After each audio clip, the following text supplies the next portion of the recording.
Good evening students. हम लोग lesson 17 सीकेंस से पढ़ रहे थे।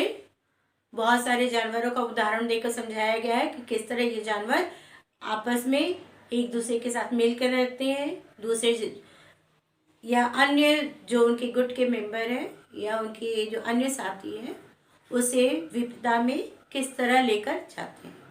ठीक है, चलिए इसके आगे का भाग पढ़ते हैं। प्रायः सभी नर और मादा पक्षी मिलकर अपने अपने घोंसले बनाते हैं, किंतु कुछ पक्षी ऐसे भी होते हैं जो सामूहिक रूप से घोंसले का निर्माण करते हैं। चिड़ियों को देखते हैं ना, वो लोग घर बनाते हैं, अपना घोंसला नर या मादा बनाते हैं या दोनों मिलकर बनाते हैं, नर मादा पक्षी। लेकिन कुछ ऐसे पक्षी होते हैं जो पूरे गुट के लोग, उसके पक्षी के जितने भी उसके परिवार वाले होते हैं, सभी मिलकर वो घोंसला बनाते हैं। एक ही घोंसले में अनेक परिवार भी रहते हैं। एक ही घोंसला में उस पक्षी का बहुत सारा परिवार रहता है। बीवर पक्षी इन्हीं पक्षियों में से एक है। बीवर पक्षियों का एक वृक्ष के ऊपर तिनके एवं कचरों को जोड़कर बहुत बड़ा घोंसला बनाते हैं, जो छतरी के आकार का होता है। इस घोंसले के बीच बीवर पक्षियों की टोली सुखपूर्वक विश्राम करती है। बीवर पक्षी बड़ा सा घोंसला बनाती है जिसमें उसके परिवार के बहुत सारे सदस्य रहते हैं। भाई बहन, चाचा, मामा, सभी एक ही घोंसले के अंदर वो लोग रहते हैं।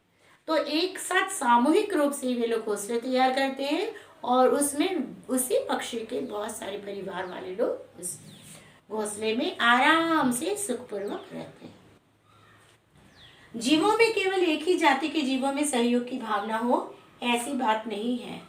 अलग अलग जातियों के जीव भी परस्पर सहयोग से रहते हैं। केकड़ी का ही उदाहरण लीजिए। समुद्र के तट पर किसी शिलाखंड के सहारे किसी शंख के नीचे हिस्से में केकड़ा अपने रहने का प्रबंध करता है। केकड़ा देखे ना जी, क्रैब। किसी शिलाखंड यानी चट्टान के नीचे ये लोग, किसी शंख के नीचे हिस्से में ये लोग अपने रहने का प्रबंध करते हैं। उसी शंख के दूसरे हिस्से में एक अन्य समुद्री जीव रहता है। तीसरा गमलानुमा एक जीव भी उन्हीं के साथ रहता है। यानी एक ही जगह में बहुत सारे अलग अलग जीव रहते हैं। इस प्रकार एक प्राणी के आवास स्थान पर 3-3 जीव रहते हैं। अब देखिए ये प्राणी किस प्रकार सम्मिलित रूप से अपना आहार जुटाते हैं, खाना किस प्रकार जुटाते हैं। केकड़ा इन दोनों प्राणियों को लेकर चलता है। मार्ग में जो भी कुछ छोटे मोटे जीव इस गमलानुमा जीव के आसपास जाते हैं, उन सबको आहार बनाकर ये तीनों अपना जीवन यापन करते हैं। कोई शंख या किसी चट्टान के छोटे से टुकड़े के नीचे केकड़ा घर बनाता है। उसी में उस और भी दूसरे लोग रहते हैं, दूसरी जाति के लोग, जिसमें आता है आपका अन्य समुद्री जीव है, ये लोग भी रहते हैं। वे लोग खाने के लिए जब निकलते हैं तो एक ही साथ केकड़ा सभी को लेकर के चलता है। रास्ते में जो कुछ मिलता है सभी एक साथ मिलकर खाते हैं। एक और आश्चर्यजनक बात इन जीव जंतुओं के बारे में देखने को मिलती है। गाय, बैल आदि पशुओं और पक्षियों में भी परस्पर सहयोग की भावना मौजूद रहती है। कौवे आदि पक्षी इनके पीठ या गर्दन पर बैठकर इनके शरीर का रक्त शोषण करने वाली कैलोरियों को चुन चुन कर खाते हैं और ये पशु बड़े प्रेम से अपनी सेवा करवाते हैं।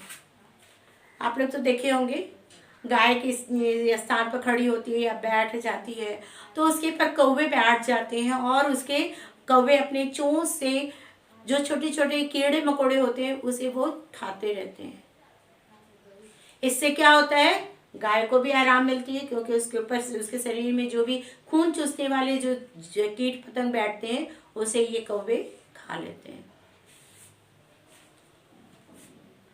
यह जानकर आपको आश्चर्य होगा कि मगरमच्छ भी इसी प्रकार अपने दांतों के बीच फंसे हुए मांस के कणों को कुछ पक्षियों से निकलवाता है।